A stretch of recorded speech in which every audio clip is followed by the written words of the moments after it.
session we have learned about combustion.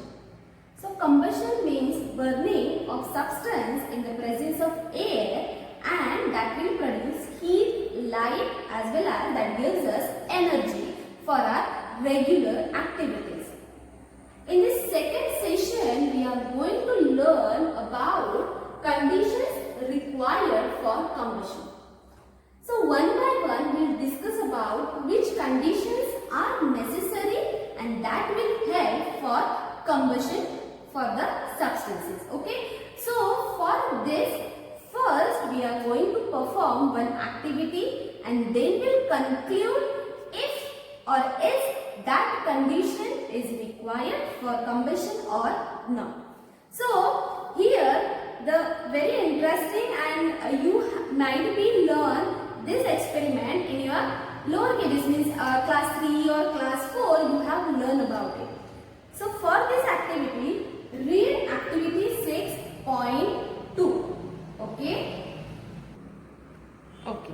So for this activity, first is I am going to burn this candle with the help of matchstick.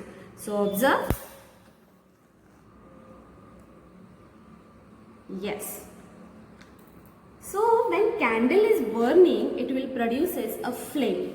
Okay. So this flame is glowing nicely or flame is there. Okay. So candle is burning. Yes.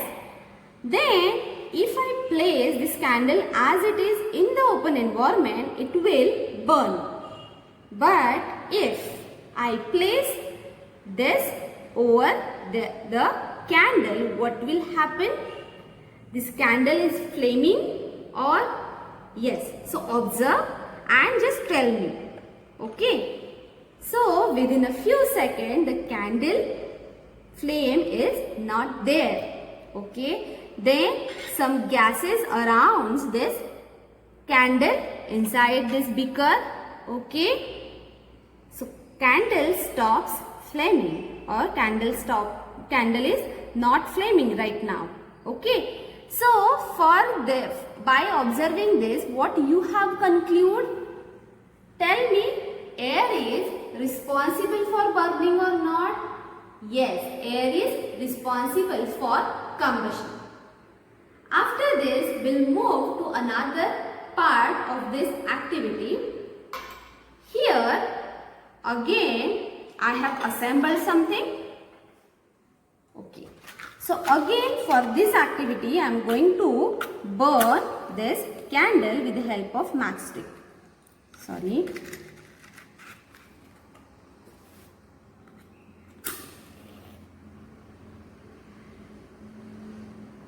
Again observe the flame of candle. Okay. Okay.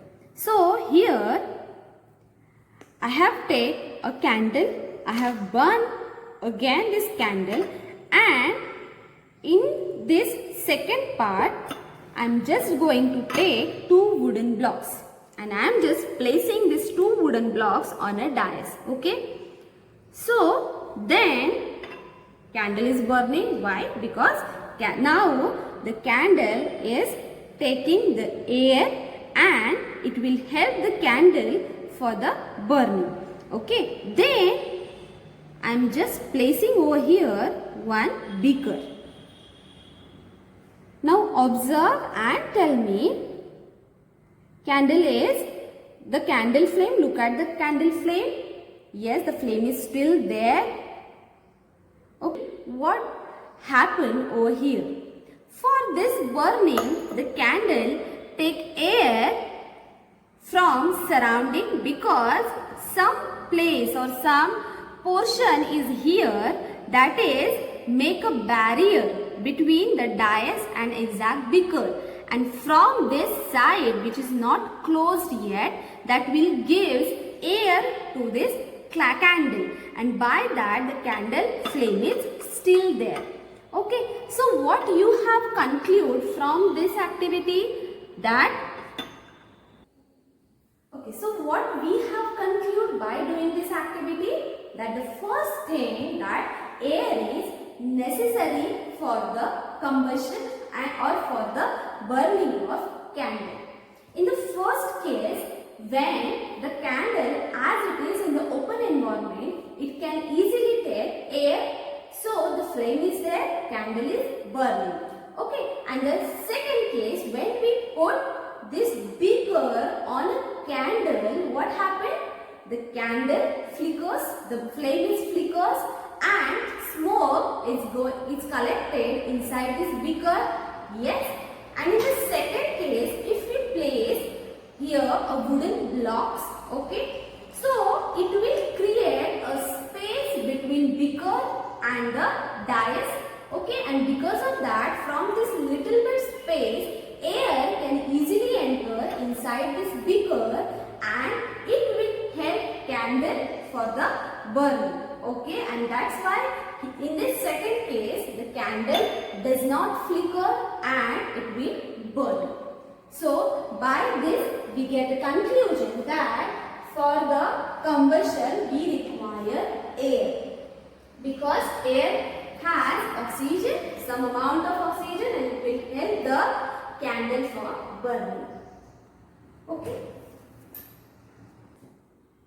Okay, so I hope you have understood that air is necessary for the combustion process.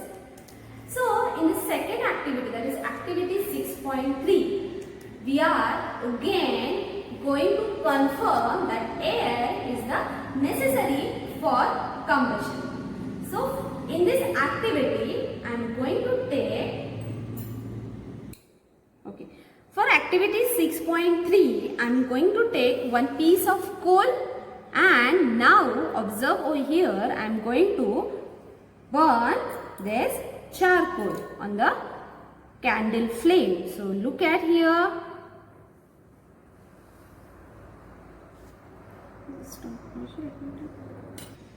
Okay. So here I have just dipped this charcoal in the kerosene oil. So you can observe here flame and a line.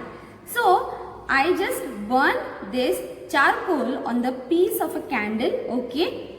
So look at here, so charcoal is burning, okay. Then I am going to keep this piece of charcoal on a transparent petri dish, okay. So now observe over here, the charcoal is still burning, and same like previous activity, I am going to keep this beaker on this piece of charcoal. Observe what happened. Flame is there? No. But this whole beaker is covered, or the whole inside this beaker, what is there? The smoke is there. Okay? Yes. So first what I did, I just burned the piece of charcoal on the candle.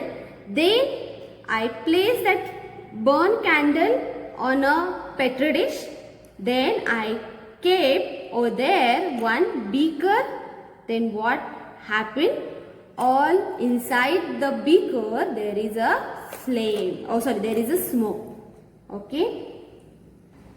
So by doing this activity, I am going to tell you one interesting thing. If person's clothes, if might they have catch a fire, what we call it as first step that we can do at our home, that we cover that person under, means inside the blanket. So what happened? That the heat or the fire which is there, which catch the clothes of that person, it will interrupt the contact between air and the fire or the heat. And because of that, if we cover this fire thing with the blanket, that they will not able to take the help of air and the combustion is stopped over there. So we can prevent such fire cases by doing such activity, like we have to cover the person with the blanket or under the blanket, so they will help or they will survive. Okay, so this is the activity, second activity, and by that we again conclude that the air is the responsible or necessary thing for the combustion. Okay, so it will extinguish the air or fire from that person. Okay, and it will help the person to survive and to prevent such accidents. Okay, thank you.